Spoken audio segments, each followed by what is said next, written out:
मेरे प्यारे मित्रों, आज हम भारत के विषय में कुछ और नए तथ्यों को जानेंगे। जो भारत नाम है हमारे देश का, वह ऐतिहासिक रूप से अगर माना जाए तो भरत जन के नाम पर पड़ा है। भरत जन अर्थात भरत कबीला सरस्वती और यमुना नदियों के बीच में स्थित था। भारत के नाम को जैन परंपरा में उनके प्रथम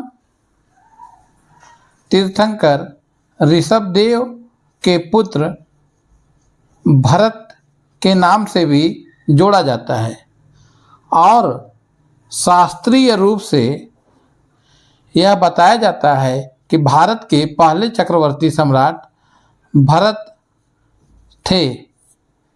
लेकिन अगर कोई ऐतिहासिक रूप से भारत के पहले चक्रवर्ती सम्राट के बारे में बात करे तो हमें चंद्रगुप्त मौर्य का नाम लेना चाहिए। भरत पहले चक्रवर्ती सम्राट धार्मिक ग्रंथों में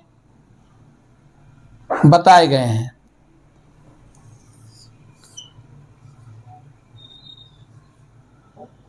भारत में चक्रवर्ती सम्राट की शासन क्षेत्र के विषय में जानकारी कौटिल्य ने दी है। ये वही कौटिल्य हैं जो भारत के पहले चक्रवर्ती सम्राट के प्रधानमंत्री थे। इन्होंने अपनी पुस्तक अर्थशास्त्र में चक्रवर्ती सम्राट के शासन क्षेत्र को बताते हुए कहा कि उसका शासन क्षेत्र हिमालय से समुद्र के मध्य, उत्तर में हिमालय से दक्षिण में समुद्र के मध्य हजारों योजन का क्षेत्र था। भारत के विषय में मनुस्मृति में उल्लेख मिलता है कि भारत देव निर्मित भूमि है और भारत में रहने वाले लोगों को सोमदेव सूरी ने अपने ग्रंथ नीति वाक्यामृत में भारतीय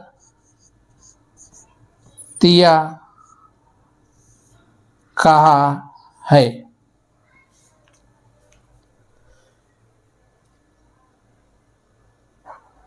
एक बार क्विक रिवीजन करते हैं। हमारे देश का नाम भारत है।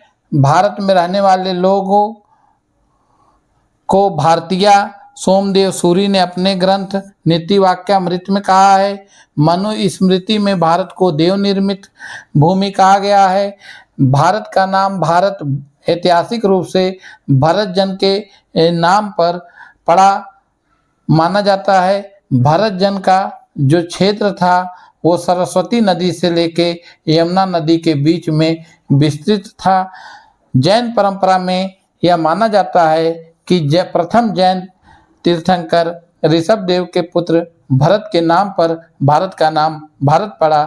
भरत एक चक्रवर्ती सम्राट माने जाते हैं हमारे धार्मिक पुस्तकों में, लेकिन वास्तविक रूप से अगर ऐतिहासिक रूप से देखा जाए तो चंद्रगुप्त मौर्य पहले चक्रवर्ती सम्राट थे।